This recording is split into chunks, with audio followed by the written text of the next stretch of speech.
katika bora miongoni mwa yaliyokuwa bora, make bora zaidi katika yaliyo bora. Naam. Ndio tafsiri hasa inavyokuja.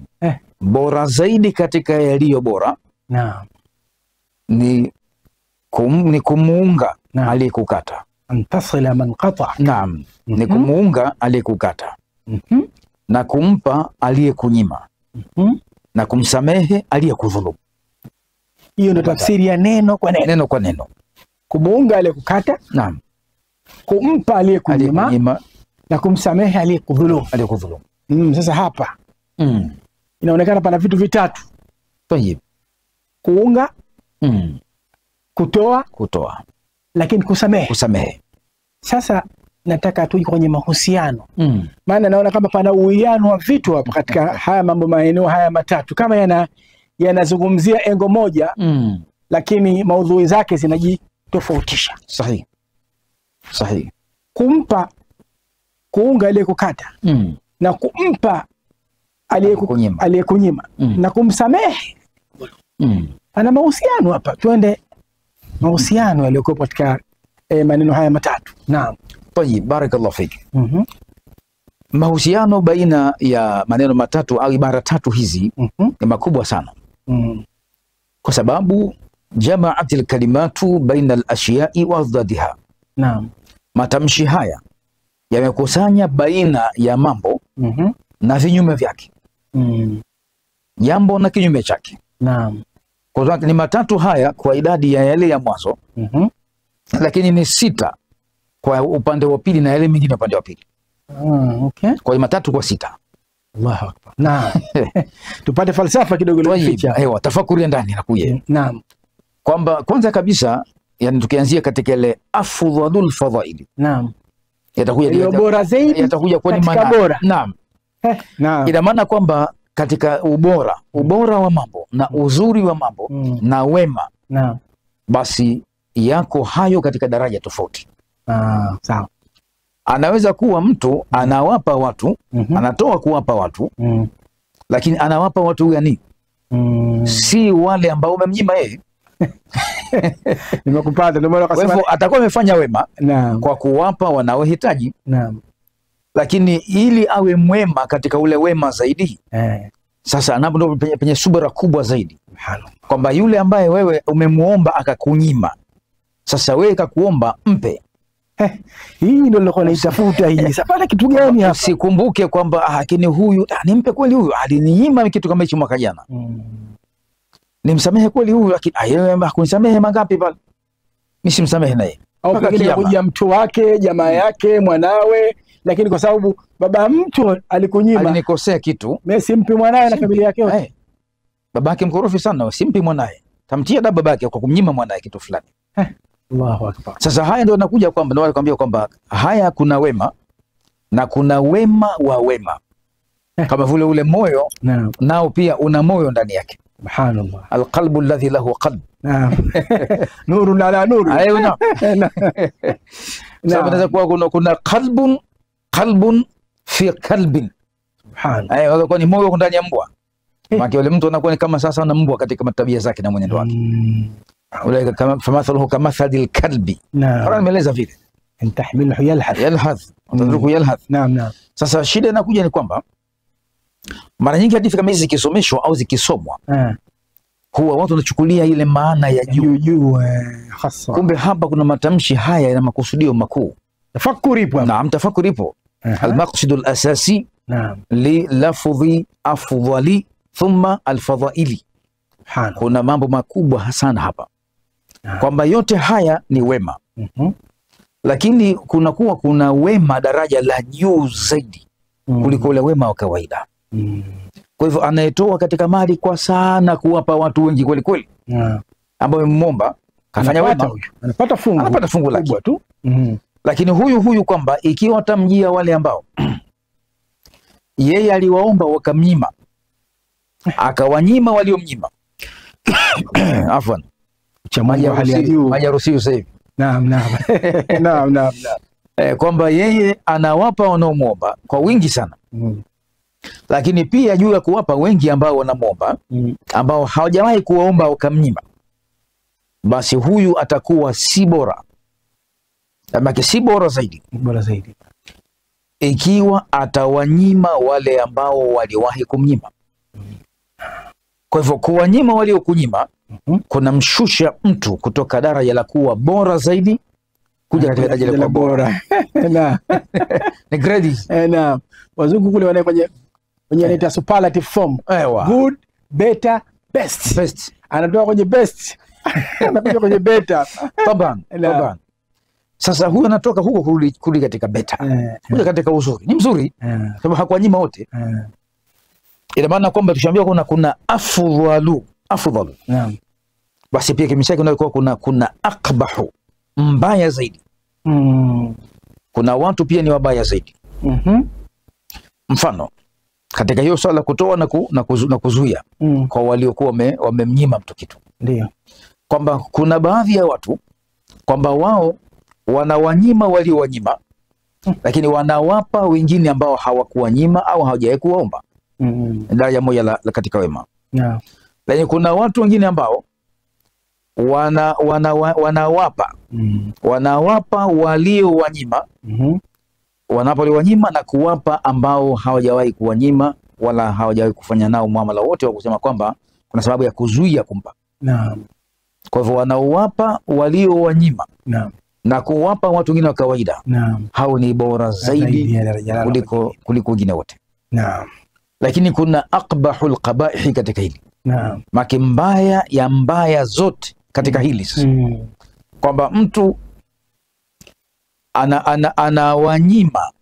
anawanyima waliomnyima. Lakini pia anawanyima hata ambao wanamuomba japokuwa hajawahi kumnyima wao. Anakuja mtu masikini anaomba, ambia sina kitu.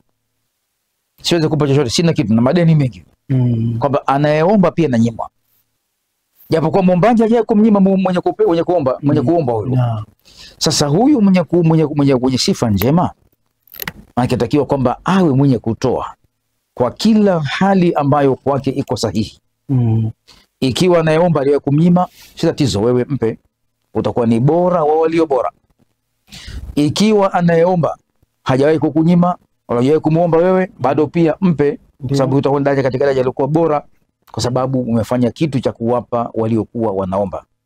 Wakasema Allah mtukufu katika kusifu watu wema kwamba walladhina fi amwalihim haqqun ma'lumun lisaili wal mahrumi, kwamba na wale waumini bora ni wale ambao katika mali zao wanakuwa na sehemu maalum, fungu maalum, wanatenga mali maalum, sehemu maalum. Naam.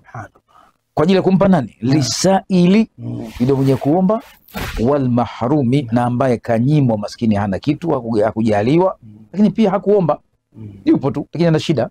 Basi mpe kabla ya kuomba. Subhanallah. Sasa shida ile kubwa ndio maana kasema antu'tiya, kwamba wewe ndio uanze kutoa. Sio kwamba aombe mwenye kunyima. Wewe mwenye kutoa, wewe ndio utakao utoe mapema hata kama hujaombwa. Maana hapo pia inaingia maana nyingine daraja kubwa zaidi. Kwamba wewe ambaye unamiliki kitu, unajua hasa wazi dhahiri shahiri ya kwamba fulani huyu alininyima msaada fulani, lakini hivi sasa ana shida ya kitu fulani ambacho wewe unacho. Kwa hivyo kabla haja kuomba yeye aliyekunyima, anza kumpa wewe kabla hajaomba. Narudia tena kwamba huenda huyu ambaye aliyekunyima wewe, ambaye sasa wewe unacho, akafikwa na shida, akahitajia kitu ambacho wewe ambaye ulinyimwa wakati ule sasa unacho. Ndio. Yule hana. Na unajua yakini kwamba yule aliyoninyima zamani yule mwaka 2000, leo 2025 ana shida ya kitu fulani ambacho mimi hakika kuwa ninacho kitu kile. Kwa hivyo ili niwe mwema kuliko wema zaidi, basi mimi nianze kumpa yeye aliyoninyima kabla yeye kuniomba mimi. Sababu muktadha wa hadi ni kwamba mara nyingi kwamba katika tabia maumbile yalivyo, saikolojia maumbile yalivyo ni kwamba mtu ambaye alimfanyia kosa mtu mwingine, mfano alimnyima kitu fulani mtu mwingine, alikuwa mchoyo, bakhili, akishakuwa yeye ana shida kitu kama kile pale, hawezi kumfuata ambaye anajua kwamba huyu nilimnyima akamuombe. Hawezi kufanya hivyo. Automatic anajua bana atalipiza tu. Hawezi kunipa, na hakika hawezi kunipa chochote. Ndio maana hata kwenye maswala ya hukumu utakuta kwamba baadhi ya wakati kwamba ikitokezea kama mfano labda kuna ugomvi baina jirani na jirani, kisha mmoja kama mamlaka yake makubwa na hukumu kesi, anaweza kuwa pengine ni kadhi wa mahakama, pengine hakimu, jaji na mfano hao, kwamba anajua wazi kwamba huyu jirani yangu huyu na ugomvi naye, nilimkera, nimwibia kuku wake huyu, na najua kwamba nimwibia kuku wake huyu. Leo na kesi ya kudaiwa pesa za watu, na kadhi, hakimu, jaji ndo yule yule jamaa anajua nimwibia kuku wake mimi, kwamba nikienda hapa kuhukumiwa na huyu kadhi huyu sitoki salama huyu, ananimaliza tu, kanimaliza. Sasa ndai kuku wake yule, nimwibia kuku wake yule. Kwa atakuwa anatafuta hoja zote kwamba angalau kwamba ile kesi yake iondoshe kwa kadhi huyu au jaji huyu, hakimu huyu, yende kwa mtu mwingine mbali, hataji sababu. Na huyu kama akiwa si mwadilifu ataona kwamba ala, kumbe ndo kaletwa leo mahakamani huyu, nampatia leo hapa hapa leo. Anatumia ile kwa lipe 20,000 gharama pengine, au ile fine atalipwa pengine mara 2 zaidi au mara 4 zaidi ya pale, au mara 10 mara 100 ya pale, kwa kuwa tu kwamba kuna kesi naye mimi naye kabla huko. Kumbe itakiwa kwamba huyu amfanyie uadilifu katika hukumu. Daraja kubwa kabisa habibi. Sasa hiyo ndio kwamba antu'tiya man haramaka, umpe alokunyima. Na kitabia maumbile Sheikh Saleh, kikawaida nafsi tulivyo si binadamu, kwamba si jambo rahisi kikawaida, kwamba kwa yule ambaye anajua wazi kwamba huyu bwana fulani huyu alikuwa ni mtu mbaya kwangu, kaninyima fursa ya kazi, kaninyima ajira. Sasa leo kafukuzwa kule, anaomba ajira kwangu kwenye taasisi yangu mimi. Kaninyima, nimpe mie, haiwezekani. Nitamnyima naye, nalipiza hapa. Kwamba tabia ya nafsi pia inatamani kulipiza. Ndio Mungu akasema kwamba mtapohukumu au mtapofanya kisasi, basi msivuke mipaka katika kisasi. Walakum fil qisas hayatun. Naam. Naam. Wasivuke mipaka katika kuchukua zile haki zao. Kwa sababu anajua Mwenyezi Mungu kwamba atapohukumu mtu kwa nafsi yake mwenyewe, atahukumu kwa ile jazba na hamasa zake, kwa kuwa alidhulumiwa, basi anataka kufanya kama kulipiza katika ile jambo. Kumbe inatakiwa yafanye kwa uadilifu kama ilivyotakiwa vile vile. Kwa kaninyima huyu, mimi nampa. Tena najua shida ya kitu fulani, mimi nampa kabla yeye hajaniomba. Sheikh Shabani ndio ile kule, baada a'udhu billahi minash shaitani rajim, wala yajrimannakum shana'anu qawmin ala alla ta'dilu. Taban inafanana na hapa ndio pahala pake sasa. Ndio katika mkazo pia kwamba i'dilu huwa aqrabu litaqwa, fanyeni uadilifu, kwa sababu hiyo uadilifu huo unakupelekeni kuwa karibu na ucha Mungu sana. Hii aya ina maana gani? Wala yajrimannakum shana'anu qaumin ala alla ta'dilu, wala isikupelekeni mizozo baina yenu nyinyi na watu wengine mkashindwa kufanya uadilifu katika hukumu, katika maamuzi. Kwa hiyo pana uwiano, unaonekana pana uwiano mkubwa hapa, kwamba pana mzozo hapa, basi kwa kuwa tuna mzozo hapa nitamhukumu zaidi ya vile vitakiwa kuhukumiwa huyu, kwa kuwa tuna mzozo mimi na yeye. Hapana. Hata ikiwa mfano mtu akaja kushtakiwa pengine aliyekuwa mkewe zamani, na najua alitoroka nyumbani kwake, alikimbia, kamdanganya katika masuala fulani, kamtoroka, kamdhalilisha, kamvunjia heshima yake, kaitwa kwa kesi nyingine, si kesi ya ndoa baina yake na wewe. Sheikh Shabani, hii ndio raha ya Uislamu bwana. Mambo kama haya mazito sana. Taban. Unaonyesha njia bwana, hata zile chuki, kugombana kwenu, mbali, kuachana kwenu, wewe pitisha uadilifu. Hazihusiani na kadhia iliyopo hapa. Na ndio maana mfano imetokezea kwamba mtu alikuwa ni mtuhumiwa, mtuhumiwa pengine wa tuseme kiba kesi fulani ya jinai, ndio aliuza dawa za kulevya zamani, ndio, lakini hakuwahi kuhukumiwa huko nyuma, ndio, yeye alikimbia, alitoroka, muda mrefu ikapita, ikasaulika ile kesi kabisa, kwa kuwa alikuwa hayupo. Sasa akakamatwa kwa kesi nyingine, ana kesi ya ndoa. Sasa ukamkimbia mkewe miaka mingi, hampe huduma, kaitwa mahakamani kwa kesi ya huduma na mahitaji ya familia. Sasa japo tunajua kwamba huyu bwana huyu pia alikuwa na kosa zamani miaka nyuma kule, lakini akafutwa kwa kuwa alikuwa hayupo tena yule, ikasaulika.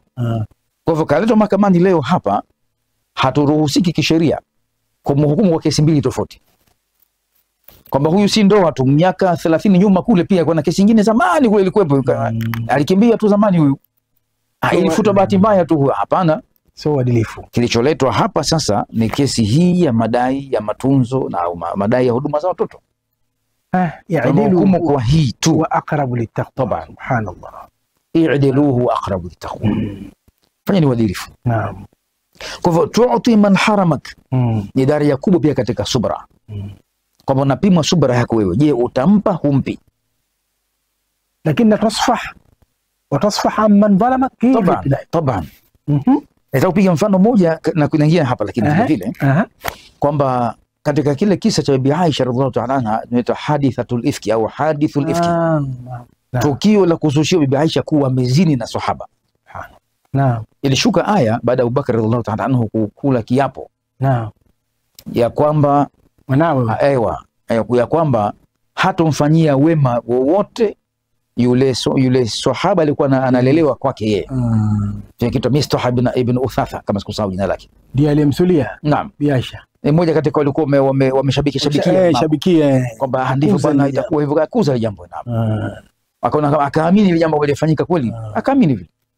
Mpaka nikashirika sana. Sema kuanzia leo huyu simpi kula yake, simlishi, simvishi, simhudumi kwa chochote. Sinamlea mwenyewe nyumbani hapo. Wema wangu wote miaka yote leo anashadidia jambo hilo kwa mwanangu Bibi Aisha na kutia aibu. Lakini hayakuhusiana yale mawili. Kwamba kushadidia katika hili jambo haimaanishi kwamba ukate wema ulikuwa unafanyia huyo. Ile Uislamu bana sisi mchezo. Aiwa. Kwa mambo haya yote na ushahidi katika Qur'ani, katika Sunna. Wachilia mbali hayo. Nipige mfano wa pili apate kuingia huko. Naam. Qissat Yusuf alayhi salam. Kisa mashuhuri sana. Naam. Nabii Yusuf kafanywa vitimbi vingi na ndugu zake. Vitimbi vya kutaka kuuliwa hasa ili wamuue. Ndio. Tupa kisimani. Kauzwa kama mtumwa. Kafanywa udhalilishaji wa kila namna. Ndio. Mwisho wa yote kaja kufikia Nabii Yusuf sasa kwa dhuluma zote zile sana. Ndio na hapo sasa wa antasfaha amman dhalamak. Na kumsamehe aliyekudhulumu. Angalia sasa. Hawa ndugu wote hawa walikubaliana kwamba uqtulu Yusufa. Muweni Yusuf. Ni kosa la jinai hili. Muweni Yusuf. Au tarahuhu ardhan. Au mtupeni katika nchi mbali kule, nchi ya mbali kabisa kule. Kwa babake hamuoni kabisa huyo. Ikapita maamuzi kwamba hapana, simtupe mbali kule. Mtie katika kisima. Tupa kisimani mule, ukimokota baadhi ya usafiri kule utajua wenyewe. Wakafanya maazimio hayo, wakamtupa kisimani.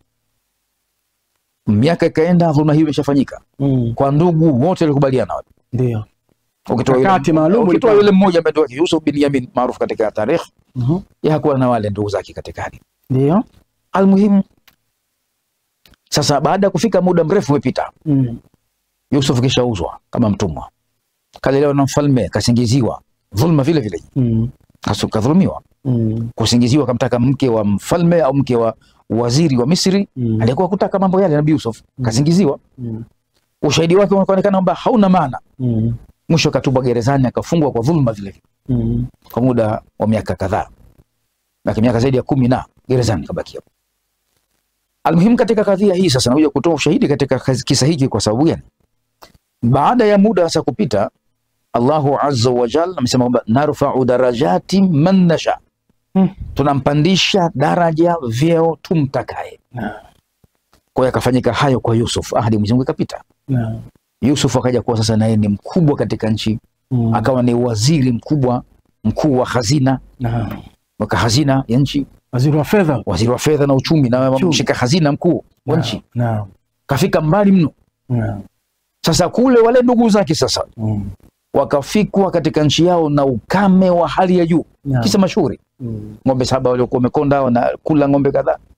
Mashuke 7 yaliokauka, mashuke yale mabichi. Almuhimu kaingia ukame wa hali ya juu katika nchi.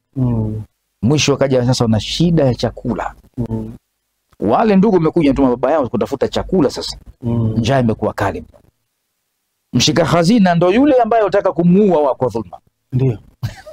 Maki mdhulumiwa ndiye kamshika hazina sasa. Akisema chakula hakuna hapa, maki rudini. Hamna kitu kula. Akisema wapeni mmesalimika, mnyimeni hamna kitu. Naam. Lakini Nabii Yusuf juu ya kuwa najua kwamba hao ni ndugu zangu, walinifanyia hayo yote hayo. Alichofanya ni kwamba ni kuwapa chakula na ziada. Chakula nachotaka wao na ziada juu wakarejeshewa. Pelekeni kwa baba yenu huyu, pelekeni taarifa hii na kadha na kadha. Yaadilu huwa aqrabu littaqwa. Hebu fikiria Sheikh Saleh kwamba mtu amefanya jaribio la kutaka kukuua. Kwamba hapa ilikuwa kifo tayari. Bila shaka yote, kisima kirefu, tupa mule. Tena si kumshusha kwa kamba, ni kumtupa kwa sababu aya imesema kwamba mtueni katika kisima. kwamba ile katika sura Yusuf imekuja ile aya Yusufa au turahu taraha yatrah, makini kutupa, sio unamrembea, sio kumshusha kwa kamba, tupa humo, tondosha humo, tupa ndani ya kisima pale. Naam. Juu ya hayo yote Nabiullah Yusuf ametaka kuuliwa, lakini alipokuja ndugu zake wana shida ya chakula, akawapokea tena akawakirimu na kuwapa hadhi maalum, chakula na ziada kuliko chotaia wao. Na mwisho kabisa akafanya wema mwingine zaidi, ya kwamba sasa akafanya kuwachukua wote, sasa akawahamisha wao wote, familia nzima, mpaka hao ndugu waliotaka kumuua nao akawachukua kuwa katika sehemu ya makazi katika familia yake katika nchi ya Misri. Wakati huo daraja nyingine kabisa. Leo Sheikh Swade, mimi na wewe, nani kataka kutuua sisi? Mfano hakika saka kutilia sumu akuwe, kakukosa panga la shingo, na hivi afu anakuja, bwana Sheikh, njoo karibu nyumbani, kaa nitakulea mimi, utakaa nyumbani hapo. Daraja ya kuweka kwamba afdhalul fadhail, ni bora katika yaliyo bora. Naam, si jambo rahisi kabisa. Nataka kukuua kwamba umsamehe na umpe chakula na msaada, kisha umchukue na kumwisha familia yote, kundi la watu, si mtu mmoja, watu kundi zima, hamieni kwangu sasa, mtakaa hapa kwa kila neema, na nitawalisha, nitawavisha, nitaangalia kwa kila hali. Huo ndio kwamba watasfaha amman dhalamaka, na kumsamehe ambaye amekudhulumu. Hakuna dhambi kubwa kama kudhulumu kwa njia ya baada ya shirki, isipokuwa madhambi kama hayo makubwa kama vile kuua, waqatlu nafsi lati harama Allahu illa bil haqq, huwa nafsi ambayo haramshi mmoja kuiua isipokuwa kwa haki. Hilo jambo kubwa sana, ni dhambi kubwa sana. Alijua hayo, Yusuf akasamehe hayo yote, na kaja katika ikramu kubwa na ihsani na wema kwa wale ambao walikuwa ni watu maadui dhidi yake katika mauaji, si katika kumnyima tu cha kawaida, kutaka kumuua, hasa kumnyima uhai na kumkosesha kabisa haki ya kuishi katika ulimwengu. Naam, mpenzi mtazamaji wa Riyadh TV, naamini kwamba unatufuatilia kwa makini, na wale ambao ndio kwanza wanafungua televisheni yao. Kipindi kama kawaida ni tafakuri na elimu, na leo tupo katika anga ya hadithi zilizoteuliwa, na tumechagua hadithi ya Bwana Mtume Muhammad sallallahu alaihi wasallam. Qala Rasulullah sallallahu alaihi wasallam, afdalul fadaili an tasila man qata'aka wa tu'tiya man haramaka wa tasfah amman dhalamaka. Naam, fadhila iliyokuwa bora zaidi katika bora ni kumuunga aliyekukata, kumpa aliyekunyima, lakini ni kumsamehe aliyekudhulumu. Ndio uchambuzi sasa wa hadithi hii kama unavyoendelea sasa. Sheikh Shaban, naam ya akhi, sasa tuje kwenye faida. Naam, tuchukue kipengele baada ya kipengele. Tuanze kuogelea na hichi cha kuunga aliyekukata. Katika jamii tuna ukifanya tafiti kwa 1% kubwa, naam, jamii zilizoungana na zilizokatana, zilizoungana ni chache kwa wakati tuliokuwa nao sasa kuliko kukatana. Sahihi. Mtume hapa katuwekea daraja kubwa kabisa wale ambao wanaunga na katika baadhi ya aya nakumbuka katika sura Muhammad, kama sikosei, baada ya billahi minash shaitani rajim, fahal asaitum in tawallaytum an tufsidu fil ardi wa tuqatti'u arhamakum. Kule kukata ukoo, lakini hii inaonekana ipo general, ile iko specific, iko khas, iko am.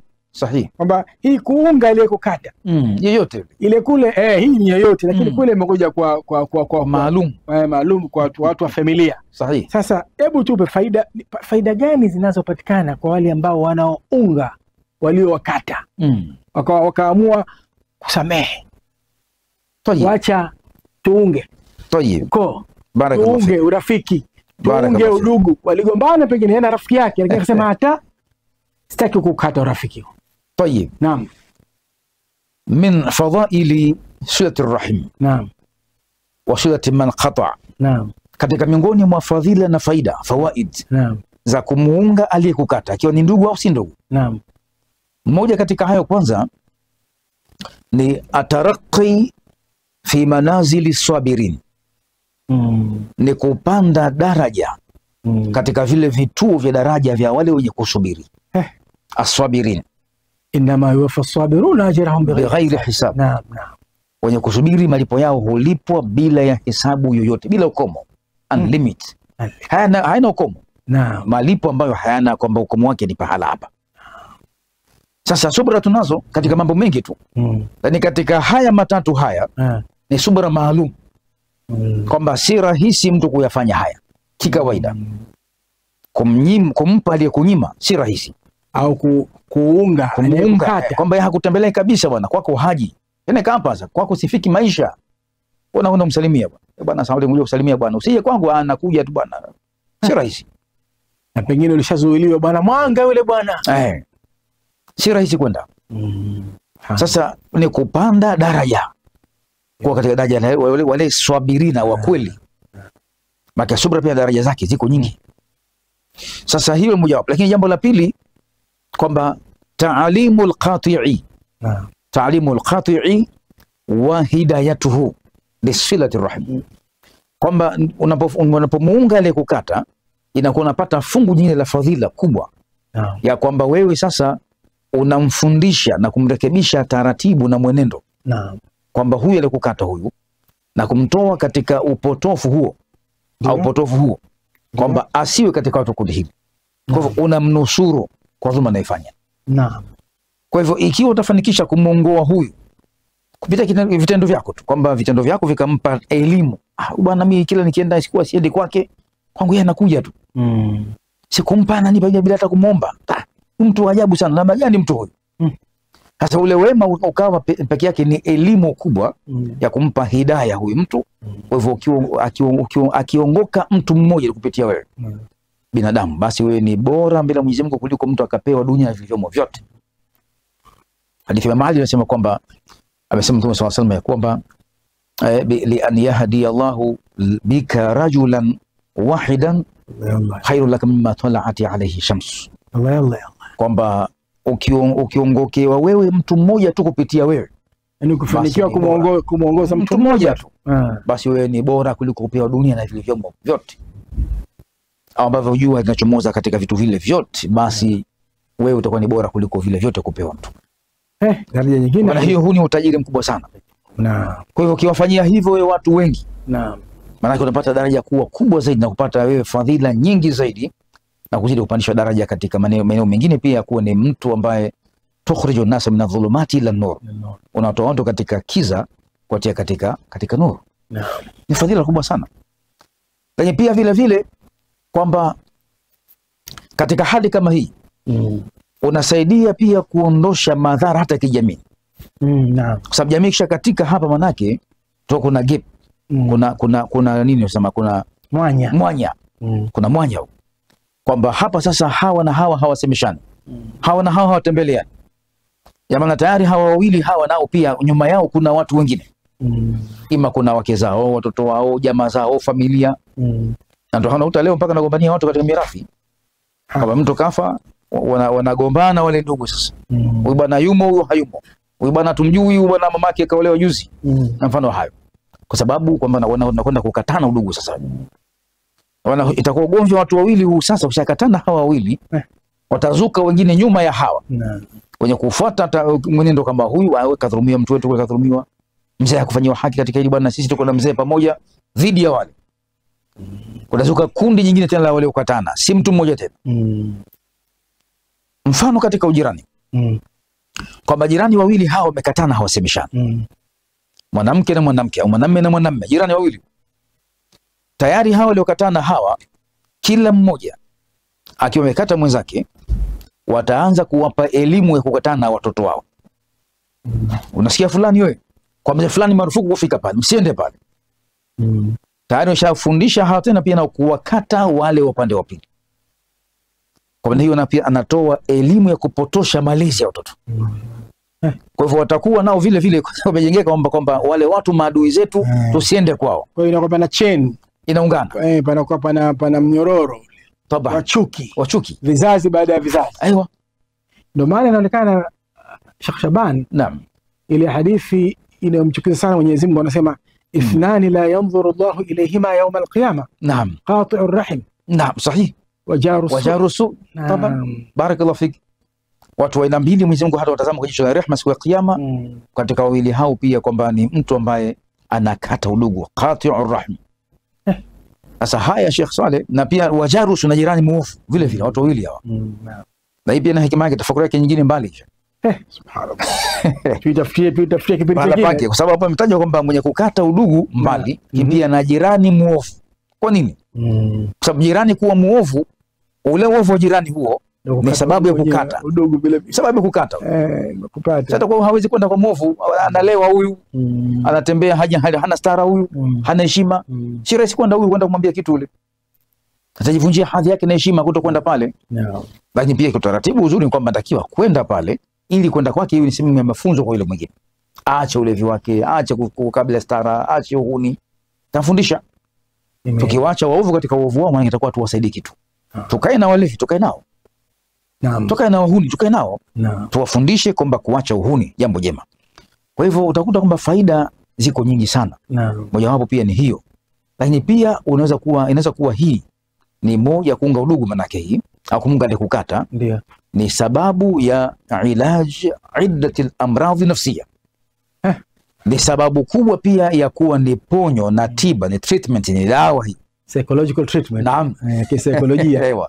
Tiba ya saikolojia ya mambo mengi katika jamii.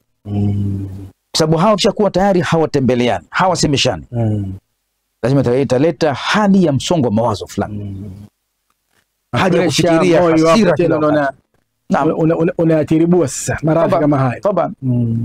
Kila ukimwona yule bwana unakumbuka yale siku ile unakata tena, siwezi kumtazama yule. Unaumia nafsi yako wewe. Kumwona yule ambaye una uadui baina yako wewe. Kwa ile kuna hasira kila wakati, ile ukimwona ufurahi unakosa furaha. Ile kuwa huko happy peke yake ni ugonjwa. Huna furaha. Ndio unakuwa juzi kafurahi kapita jirani pale pale. Kabadilika sura yake. Na ndio naye katika mazingira yako ya kila siku. Na siku ziko zinasogea. Kwa hivyo anakuumiza wewe taratibu yule. Ewa. Akipita tu yuko anakunywa juisi kwa furaha, meno yako nje vizuri na tabasamu. Juisi inakuwa kama sumu inakuwa wakati ule. Kama inakuwa kali. Paka ile taste ya kula inabadilika. Na mtu ambaye ana chuki na mwingine, Sheikh Saleh. Ana chuki na mwingine, basi hata kula yake ya kila inakuwa haimletei afya nzuri. Sababu anakula hali ya kuwa hana furaha. Na katika biology, wataalamu wa biology, sisi tu katika masuala mengine. Kibiology inasema kwamba ili upate kula vizuri, ambacho ni kizuri, basi kwanza uwe na furaha ya unachokula. Alafu anasema wewe umerelax. Naam. Unajisi manake wewe uko comfortable, uko vizuri manake. Vizuri. Lakini mtu anakula chakula kidharau bana, chakula gani hicho bana? Kwa sababu na shida nitakula tu, na shida tutafanya nini bana? Akikupi afya. Akimpi afya. Naam. Kwanza lazima mtu maki relax, afurahi, ajisi kwamba anapata kitu kizuri, akihisi kwamba ni neema kubwa ile, ana furaha nacho. Ndio mambo yatakwenda. Hata katika maisha tendo la ndoa. Japo sio wakati wake muda huu, lakini tunazungumzia katika mazingira mengine. Kwamba ikiwa mume au mke hana furaha katika ndoa, basi atajihisi kuwa ni mkosefu wa nguvu za kiume. Atakosa maradhi ya kuwa atakuwa maradhi ya kuwa hana hisia. Kumbe si maradhi yale. Tiba yake ni nafsi tu. Kwamba jiweke furaha, ondosha huzuni zote, usifikiri mabaya, fikiria mazuri. Kwani wewe mtu katika upande hasi. Kwa upande chanya itakuwa ni tiba pekee yake, pia kuweka hata saikolojia yako ikakaa sawa, kisha ikakaa sawa, kila kitu kinakwenda sawa, kwa sababu kwamba unatibu nafsi. Nafsi ikiwa haijakaa sawa, basi hata una nguvu namna gani ufanye ile kuwa sahihi, kwa sababu unakosa hata uwezo kufikiria utapungua. Lakini wewe kuwa na furaha utajenga pia umri mrefu. Aiwa. Nakushukuru sana Sheikh Shaban Batash. Nadhani tumesogeza muda kidogo, tungepata mapumziko mafupi. Na mpenzi mtazamaji wa Riyadh TV popote pale unapotufuatilia, bila shaka uko nasi mwanzo hadi mwisho. Sasa basi tumerudi tena studio kwa awamu hii ya pili.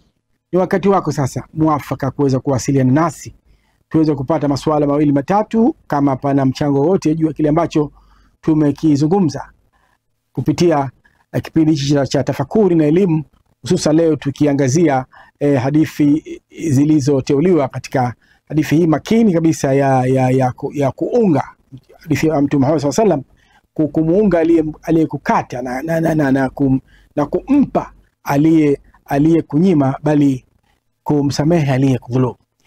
Tupigie kwa nambari za simu 0686 999270.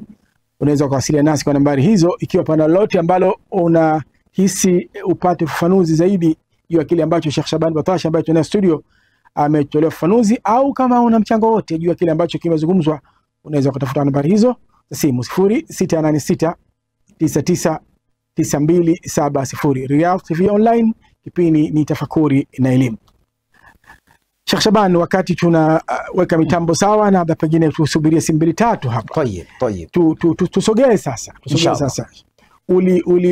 Tumeishia katika upande wa faida. Naam. Zinazopatikana kupitia hadithi hii. Na maeneo haya matatu makuu ambayo umeachambua bila shaka kwa kina kabisa. Barakallahu fik. Zipo hasara ambazo zinapatikana ikiwa hadithi hii ya Bwana Mtume sallallahu alaihi wasallam haikufuatwa vilivyo. Kumunga ile kukata. Taban. Hasara nyingi sana. Naam. Hasara nyingi sana. Wanasema watu wa hikma kwamba al-ayamu duwal. Al-ayamu duwalun. Naam. Maana masiku yanabadilika. Naam. Siku zinabadilika. Naam. Kila siku inabadilika, kwamba aliyekuwa juu leo huenda akawa chini kesho. Naam. Aliyekuwepo jana huenda kesho akawa hayupo. Ndio. Aliyekuwa nacho huenda akawa hana. Naam. Na aliyekuwa hana akawa nacho. Naam. Huenda kwamba baina yenu nyinyi watu wawili mlikuwa pengine si ndugu zamani, ukatokezea udugu katikati. Mfano, jirani na jirani waligombana, wakakatana udugu. Akatokezea mmoja katika familia, pengine mtoto wa mjomba wa huyu aliyekata au aliyekatwa. Naam. Mtoto wa shangazi na mtu mfano wale. Naam. Akaja kuposa katika familia ile, akaoa kule. Tayari maki udugu usharudi hapo. Naam. Upo. Sasa pakiwa pana magomvi kabla ya pale, kisha pana udugu kaingia katikati, panaweza kugawa familia pande mbili. Na huyu aliolewa au aliolea pale anaweza kupata shida sana katikati. Naam. Sasa naye pia anaweza kumkata kule. Umeolea kule nawe pia si katika sisi. Pengine mtu alikuwa tayari riski yake shaandikiwa kule. Taban. Lakini watu wakatazama cheni kule nyuma. Babu na babu walikuwa wafahamiana. Kwa na huyu pia asiolee kule kwa kuwa babu na babu walikuwa wafahamiana. Kati hakuna uhusiano baina ya ugomvi wa wale wawili na baina ya mahusiano ya kukubaliana hawa wa sasa. Naam. Kwa maana hiyo madhara yako mengi sana. Naam. Baadhi ya wakati pia unakuta madhara yanajitokeza hata katika maisha ya kijamii haya. Naam. Katika jamii. Naam. Kwamba jamii ambayo inakuwa haipendani, haielewani. Naam. Inakosa umoja. Naam. Na umoja ndio source ya nguvu. Unit. Tata unity katika lugha, sio? Na huyu ambaye ni kumpa aliyekunyima. Naam. Iko kufanya hivyo. Naam. Madhara yake ni yapi? Kumpa aliyekunyima. Kwa maana ukimnyima aliyekunyima. Aiwa, nyingine. Ukimnyima unapandikiza chuki juu ya chuki. Toba. Naam. Ukimnyima aliyekunyima, maana yake unaongeza chuki zaidi. Naam. Kwa sababu yule aliyonyimwa yule atazidi kuumia mara mbili zaidi. Naam. Kwa atakumbuka kosa lake yeye ya kuwa alikunyima. Kisha naumia machungu ya kuwa hana na kumpa hana isipokuwa wewe. Na hii sasa ikishakuwa imekaa katika hali namna ya pili, ndio itapelekea kwa kuwa huyu ana shida na hichi kitu na bakupata hakuna isipokuwa kwa huyu alomnyima. Hutafuta mbinu nyingine mbadala sasa ambayo si halali. Ima tatafuta njia ya kudanganya au ataibasa. Anza haja kuiba kile kitu makinaibika kile, basi ikaanza kakiiba kile kitu. Na sio kakiiba nani. Kwa maana hiyo kinyume chake unapokuwa umempa ile kunyima, unapunguza pia risk zile vihatarishi vya kutokezea matukio ya wizi, dhulma, bali pia hata hasad. Kwamba ikiwa huyu unamnyima na yeye ana shida wakati ule, na wewe unacho ukihitaji wakati ule, unamnyima tu makusudi kwa kuwa alikunyima naye. Ikiwa hakuweza kufanya njia wewe kudhulumu kwa njia ya dhulma, basi japo kwa hasadi tutaona na yeye, Mungu nisaidie na yeye bwana haribikiwe kila kitu. Mungu muondoshe naye chake wewe fulani. Mtombea dua za laana na kuapizana na kupeana zile hasadi na chuki, vijicho vile, kwa sababu tu ya kwamba kaninyima kile ambacho anacho na hali ya kuwa hakihitaji wakati ule, mimi na shida nacho wakati ule. Kuna kuta kwamba maradhi yatazidi kuwa mengi katika nafsi, bali hata katika jamii pia panazidi kujenga uadui, wizi, amani inaondoka vile vile, hata amani pia inaondoka. Ndio. Kwa sababu huyo ambaye atakuwa kamnyima yule pia atakuwa na wasiwasi vile vile. Naam. Nimemnyima lakini ndio jirani yangu hapa, akichungulia hapa na kiona kwa hapa. Pia ana wasiwasi wa mali yake. Haishi kwa raha. Naam. Kuna na hii ambayo imezungumza kule awali kidogo. Naam. Watasfaha man dhalamak. Taban. Kumsamehe aliyekudhulumu. Uligusia kidogo, kuna matatizo ya kisaikolojia yanaweza kupatikana ikiwa hukumsamehe ambaye amekudhulumu. Naam. Unaendeleza ile chuki, unatengeneza dongo, maradhi ya moyo, wa stress, mzigo wa fikra, mzigo wa mawazo, hasira ya kazi gani? Kwa hivyo kusamehe pia ni sehemu katika tiba ya moyo. Naam. Ndio maana akasema Allah mtukufu kwamba watasfah. Tasfah. Neno asili ya neno safaha ni kusamehe. Naam. Lakini pia safaha pia ina maana ya kupangusa ukurasa. Unafuta kabisa. Naam, kwa hivyo neno sahifa. Naam, unaanza upya, new chapter. Ayo, naam. Kwa hivyo sahifa ni kama vile gazeti, ukurasa, waraka, pia ni sahifa. Ndio. Kwa unafanya safhu. Fasfahi safha aljamil. Mungu Qur'ani vile. Kwa maana usamehe msamaha mzuri ambao unakuwa tena hukumbushia ile zamani. Msamaha mzuri. Sheikh Shaban, tupeleke kwenye lugha kidogo tupate kukamilisha kitu. Tayeb. Pana tofauti baina, maana katika kwenye Kiswahili kusamehe ni kumoja, neno moja. Lakini huku kuna tasfah, lakini kuna hii kwenye asamhu ni kusamehe, alafu pana tofauti kidogo hizi. Iko tofauti kubwa sana. Ni daraja hizi. Allahu akbar. wa in ta'fu wa tasfahu wa tuslihu. Allahu akbar. Nakumbuka hiyo aya. Inna Allaha ghafurur rahim. Kwa hivyo kuna an ta'fu wa tasfahu wa tuslihu, vitu vitatu. Ndio daraja hizi za kusamehe. Kwamba kuna mtu ambaye anasamehe maki ule msamaha kiasi ambacho kwamba, yani mfano mtu amedhulumiwa kitu, kisha akamsamehe aliyedhulumu. Kumsamehe kuna namna mbili. Anza kumsamehe, lakini akamdai sehemu katika alichodhulumu. Ndio. Bwana, uliniibia milioni 1, mimi nakusamehe, nilipe 500,000 tu. 5 na kusamehe, lipa 5. Ndio. Amesamehe huyo. Akasamehe nusu anachodai. Ndio.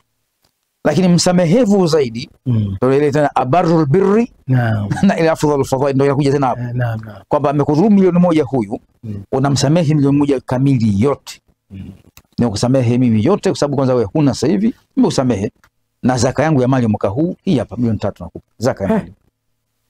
Daraja nyingine unasamehe deni la milioni 1 na kumpa zaka juu, kwa kuwa huyu anataka usamehe maskini, hana cha kulipa tena huyu.